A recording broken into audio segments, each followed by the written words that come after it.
Hello guys. Nifty bank Nifty की 9:30 वाली strategy जो देगी आपको 10 से 20 हज़ार रोज का प्रॉफिट, अभेद स्ट्रेटजी जो आपको कोई भी पेड कोर्स में नहीं सिखाएगा। क्या आपने कभी इस तरह की वीडियोस में या इस तरह के यूट्यूब वीडियोस के अंदर स्लोगन सुने हैं जो इस तरह की वीडियोस आपको दिखाते हैं? इंट्राडे 9:30 वाली 9:30 वाली कैंडल जो आपको रोज 9,000 रुपये कमा कर देगी। 9:25 की स्ट्रेटजी, 9:35 की स्ट्रेटजी, 11 पीएम की स्ट्रेटजी, 12 पीएम की स्ट्रेटजी, 12:30 की स्ट्रेटजी, 2:30 की स्ट्रेटजी, ना जाने कितने टाइम की स्ट्रेटजीज मार्केट में आपको देखने को मिलती हैं। लेकिन सवाल एक आता है कि ये स्ट्रेटजी इतनी अच्छी है और इतना अच्छा काम करती हैं, तो फिर ट्रेडर्स को लॉस क्यों होता है? इसके पीछे 2 रीज़न हो सकते हैं। तो चलिए आज जानते हैं इस वीडियो के अंदर, क्या ये strategy time based strategy market में काम करती हैं या नहीं करती हैं? और इसके पीछे क्या रीज़न हो सकते हैं?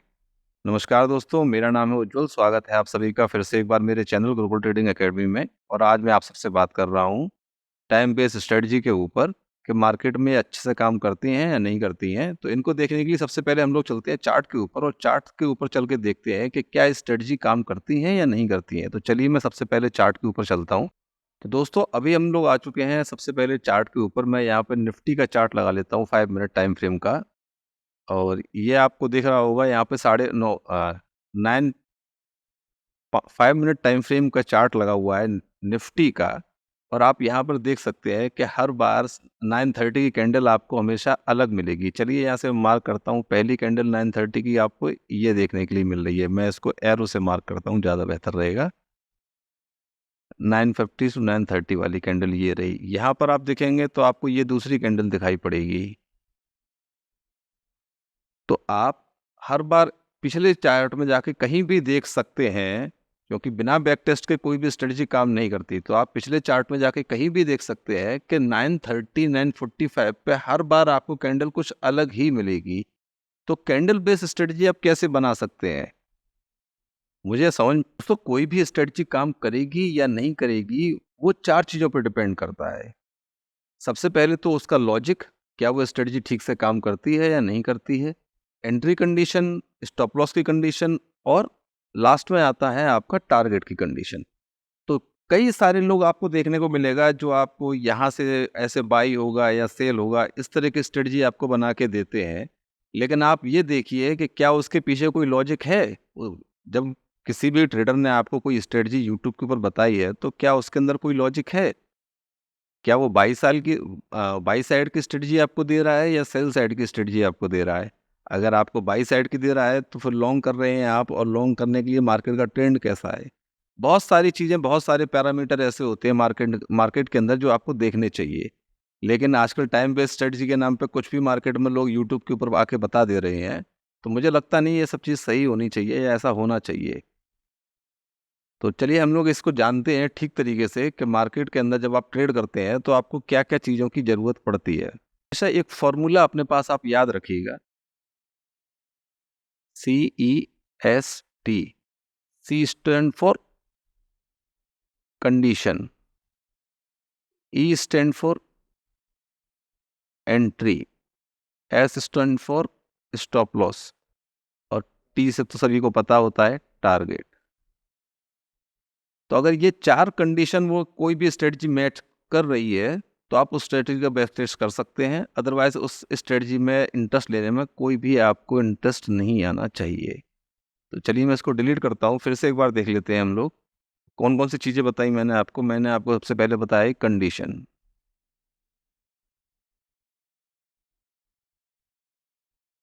अब कंडीशन में क्या आ सकता है दोस्तों? कंडीशन के अंदर सबसे पहले तो आपका एक लॉजिक होना चाहिए कि आप करना क्या चाहते हैं। अगर मार्केट अप ट्रेंड में जा रहा है, तो आपके पास में 2 चीज़ें होती हैं। आप या तो बाई ऑन डिप्स खेल सकते हैं, बाय द डिप्स कर सकते हैं, या आप बाय ब्रेकआउट कर सकते हैं। अगर मार्केट अप ट्रेंड में है तो। अगर मार्केट डाउन ट्रेंड में आ रहा है नीचे की तरफ, उसका ट्रेंड डाउन है, तो आप क्या कर सकते हैं? यहाँ भी आप 2 काम कर सकते हैं। आप सेल ऑन राइज कर सकते हैं, या आप सेल ब्रेक डाउन कर सकते हैं। अब इसको इस तरह से समझते हैं दोस्तों कि मार्केट का ट्रेंड जो है, मेजर ट्रेंड जो है वो ऊपर की तरफ है। और बीच में एक थोड़ा सा मार्केट के अंदर छोटा मोटा 1-2 दिन का करेक्शन आता है, तो वो आपके लिए एक स्ट्रॉन्ग अपॉर्चुनिटी होती है बाई करने के लिए। वो आपके लिए एक अच्छी अपॉर्चुनिटी होती है बाई करने के लिए। मार्केट एक नया हाई बना के ऊपर की तरफ जा रहा है, फ्रेश ब्रेकआउट कर रहा है, तो आप उस ब्रेकआउट पे बाई कर सकते हैं डिपेंडिंग अपॉन द कंडीशन कि वो ब्रेकआउट कंसोलिडेशन के बाद हुआ है या लगातार 3-4-5 दिन से मार्केट ऊपर की तरफ जा रहा है। जो भी अच्छे ब्रेकआउट होते हैं वो एक रेंज बनाने के बाद में ऊपर की तरफ जब मार्केट चलता है तो उसको अच्छा माना जाता है। कभी भी कोई ब्रेकआउट अगर बिना रेंज बनाए मार्केट से जा रहा है तो आप उस ब्रेकआउट को ट्रेड मत करिएगा या उसके रीटेस्ट पे ट्रेड करें तो ज़्यादा बेहतर है। तो क्या जो ट्रेडर आपको बता रहा है उन्होंने कोई ऐसी कंडीशन आपको बताई है? अगर ऐसी कोई कंडीशन नहीं है तो उस स्ट्रेटजी का कोई मतलब नहीं होता है दोस्तों। कुछ मीन रिवर्जन स्ट्रेटजीज भी मार्केट के अंदर प्ले होती हैं, लेकिन उसके बारे में हम लोग फिर से बात करेंगे कभी दोबारा में। तो अभी हम लोग केवल अष्टक रहते हैं अपनी दो चीज़ों के ऊपर कि अगर मार्केट अप ट्रेंड में है, प्राइस ऊपर की तरफ जा रहा है या प्राइस नीचे की तरफ आ रहा है। अगर प्राइस ऊपर की तरफ जा रहा है तो आप दो तरीके से प्ले कर सकते हैं, प्राइस नीचे की तरफ आ रहा है दो तरीके से प्ले कर सकते हैं। और प्राइस अगर एक रेंज में है और आपको रेंज में ट्रेड करने का आइडिया नहीं है तो बेटर टू अवॉइड इट। तो शुरुआत के दिनों में इसको अवॉइड करिए, ज़्यादा बेहतर रहेगा। मोर और लेस क्या रहता है दोस्तों कि स्टॉक्स जो रहते हैं वो ट्रेंडिंग कंडीशंस के होते हैं, ट्रेंड वर्क करते हैं। लेकिन इंडेक्स जो होती हैं उनके अंदर ट्रेंड करने के चांसेस कम होते हैं। मतलब अगर आप समझे तो इंडेक्स 30-35% ट्रेंडिंग होती है, बाकी 60-65% रेंज में घूमती है। जबकि स्टॉक के केस में ऐसा नहीं है। स्टॉक के केस में ऐसा नहीं है दोस्तों। स्टॉक जो होता है वो जब ट्रेंड करता है तो वो आपको एक अच्छा मूव दे जाता है, लेकिन इंडेक्स ऐसा नहीं करती है। तो अब हम लोग चलिए बात करते हैं कि जो आपको स्ट्रेटजी बताई जा रही है 9-15 की, 9-20 की, 9-30 की और भी बहुत सारी सो ऑन एटसेट्रा, ये अच्छे से काम करती हैं या नहीं करती हैं। चलिए अब इसके ऊपर आते हैं। लॉजिक हम लोगों ने समझा कि मार्केट अगर अप ट्रेंड में है तो आप बाई ऑन डिप्स कर सकते हैं, बाई ब्रेकआउट कर सकते हैं। मार्केट अगर डाउन ट्रेंड में है तो आप सेल ब्रेकडाउन कर सकते हैं या सेल और राइज कर सकते हैं। कुछ मीन रिविजन स्ट्रेटजीज भी होती है जिसके बारे में हम लोग बाद में बात करेंगे। तो हम लोग जानेंगे कि ये जो टाइम बेस्ड स्ट्रेटजी है ये कैसे काम करती हैं या काम करती भी है नहीं करती हैं। तो सबसे पहले चीज़ तो कोई भी अगर आपको स्ट्रेटजी बताता है मार्केट के अंदर तो आपको हमेशा 3 चीज़ें ध्यान रखनी चाहिए। सबसे पहली चीज़ दोस्तों number 1, just a minute. Number 1 दोस्तों, क्या आपने उस स्ट्रेटजी का बैक टेस्ट किया है? और कितने दिन का बैक टेस्ट आपने उसका किया है? क्या आपने उसको 100-150 दिन के मतलब बैक टेस्ट किया है उसका? बैक टेस्ट के डाटा पे क्या आपने उसका पिछले 100-150 दिनों का हिस्टोरिकल डाटा के ऊपर बैक टेस्ट किया है या नहीं किया है? अगर आपने नहीं किया है तो आप उसको यूज़ मत करिएगा। दूसरी कंडीशन होती है फॉरवर्ड टेस्ट। आपने एक बार बैक टेस्ट कर लिया उस स्ट्रेटजी का कि स्ट्रेटजी आपके लिए पिछले जो दिन गए हैं 100-150 बार में इनमें से 30-40 बार उसने काम किया है। यानी स्ट्रेटजी का सक्सेस रेशियो जो है वो 30-40% के आसपास आ रहा है। ये मान के चलिए अगर उसने 100 डेज़ के अंदर वो स्ट्रेटजी आपको 15-20 बार 25 बार मिली है, जिसमें से उसने 30-15 10-15 बार आपको टारगेट दिए हैं, तो वो स्ट्रेटजी ठीक है। लेकिन उस स्ट्रेटजी के ऊपर कन्विक्शन लाने के लिए आपको उसको शुरुआत में थोड़ा-सा बैक टेस्ट करना पड़ेगा। और बैक टेस्ट हो जाने के बाद में आप पहले और फिर उसका फॉरवर्ड टेस्ट करिए सिंगल लॉट या 2 शेयर, 5 शेयर, 10 शेयर के साथ में। जब कुछ दिन आप उसका फॉरवर्ड टेस्ट कर लेते हैं, तब उसके बाद में आप उसको रियल ट्रेडिंग के अंदर अप्लाई करिए। लेकिन 70%, 80%, इवन 90% लोग ना तो बैक टेस्ट में विश्वास करते हैं, ना फॉरवर्ड टेस्ट में विश्वास करते हैं। वो सब ये चाहते हैं कि मैं प्राइस को लूँ, मार्केट के अंदर कोई मेरे को एक नई स्ट्रेटजी बताए, उस स्ट्रेटजी को मैं आज से ही ट्रेड करने लगूँ और बहुत सारा पैसा कमाना शुरू कर दूँ। लेकिन ऐसा होता नहीं है दोस्तों, ऐसा होता नहीं है। तो चलिए अब हम इतना तो आपको समझ में आ गया होगा कि कोई भी अगर आपको स्ट्रेटजी बताता है तो पहले आप उसको बैक टेस्ट करिएगा। जितने दिन आप कर सकते हैं, महीने, 2 महीने, 3 महीने, जितने दिन के आप हिस्टोरिकल डाटा के ऊपर बैक टेस्ट कर सकते हैं वो आप करिएगा। जब आपको कन्विक्शन आ जाए उसके ऊपर कि हाँ ये काम करती है बैक टेस्ट के अंदर, तो अपने बिलीफ को बनाने के लिए थोड़ा-सा उसको फॉरवर्ड टेस्ट करिएगा। 10 दिन, 15 दिन, 20 दिन के डाटा के ऊपर। मतलब आज मार्केट ने क्या किया, क्या वो स्ट्रेटजी काम कर रही थी आज के दिन या नहीं कर रही थी? अगले दिन फिर देखिएगा, उसके अगले दिन फिर देखिएगा। लगातार जब आप 10-12 दिन देखेंगे तो आपको समझ आएगा कि स्ट्रेटजी आपकी साइकिल के हिसाब से सूट कर रही है या नहीं कर रही है। और जब आपको कन्विक्शन भी आ जाए और उसके ऊपर बिलीव भी होना शुरू हो जाए तो आप उसको अपने ट्रेडिंग के अंदर यूज़ कर सकते हैं, लेकिन उससे पहले नहीं। अब मैं आपसे सबसे ज़रूरी बात करने वाला हूँ कि मार्केट के अंदर 2 तरह की स्ट्रेटजी लोग यूज़ करते हैं या 2 तरह के प्लेयर होते हैं। चलिए, सबसे पहले प्लेयर कौन से होते हैं? डायरेक्शन प्लेयर, जो डायरेक्शन को दोस्तों ट्रेड करते हैं। मार्केट अगर अप ट्रेंड में है तो वो ट्रेंड के साथ जाना प्रेफर करते हैं, मार्केट डाउन ट्रेंड में है तो वो ट्रेंड के साथ जाना प्रेफर करते हैं।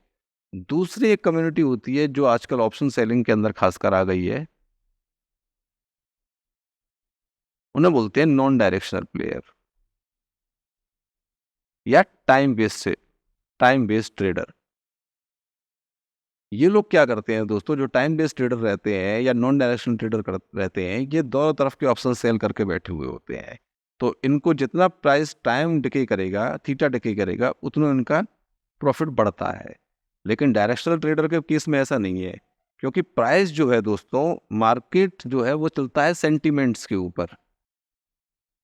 मार्केट चलता है सेंटीमेंट के ऊपर और सेंटीमेंट से ड्राइव होता है प्राइस। तो जो डायरेक्शनल ट्रेडर है, जो प्राइस एक्शन को ट्रेड करते हैं, उनके लिए एक डायरेक्शन का क्लियर होना बहुत ज़रूरी होता है। मार्केट अप ट्रेंड में है या मार्केट डाउन ट्रेंड में है या मार्केट रेंज में चल रहा है।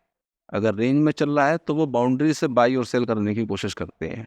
लेकिन जो नॉन डायरेक्शनल प्लेयर है, जो टाइम, हाँ, लेकिन सबसे इम्पोर्टेंट बात कि जो प्राइस एक्शन ट्रेडर है, प्राइस एक्शन का ट्रेडर है, वो टाइम इंडिपेंडेंट ट्रेडर होता है।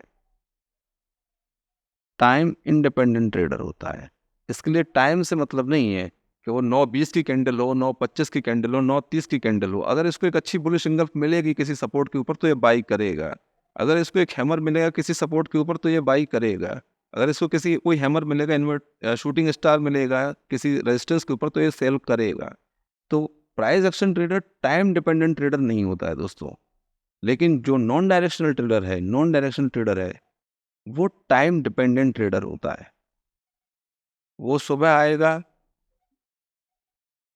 9:20 के ऊपर आके अपना स्ट्रैडल बेच देगा, आयरन फ्लाई बना देगा, आयरन कॉन्डोर बना देगा और पूरे दिन उसका वेट करेगा। वो कोशिश करेगा प्राइस जितना ज़्यादा रेंज में रहेगा उतना प्रॉफिट है। तो दोस्तों, आप किसी भी यूट्यूब के चक्कर में इस तरह की बातों में मत पड़िएगा कि मार्केट के अंदर 9:20 वाली कैंडल से मैं 9,000 बना सकता हूँ या 9:30 वाली कैंडल, 9:15 वाली कैंडल, 9:25 वाली कैंडल, मतलब बहुत सारी कैंडल आपको मार्केट में मिलेंगी। मैं बस आपको इतना बताना चाह रहा हूँ कि अगर आप डायरेक्शनल प्लेयर हैं तो आप ये टाइम बेस्ड स्ट्रेटजी के ऊपर ना जाइएगा। अदरवाइज आप पैसा खोने के अलावा कुछ नहीं करेंगे। एक दिन वो कैंडल काम करेगी, दूसरे दिन वो कैंडल काम नहीं करेगी। क्योंकि किसी भी स्ट्रेटजी को सक्सेस होने के लिए उसके पास में 4 चीज़ें मैंने आपको बताई थी अभी।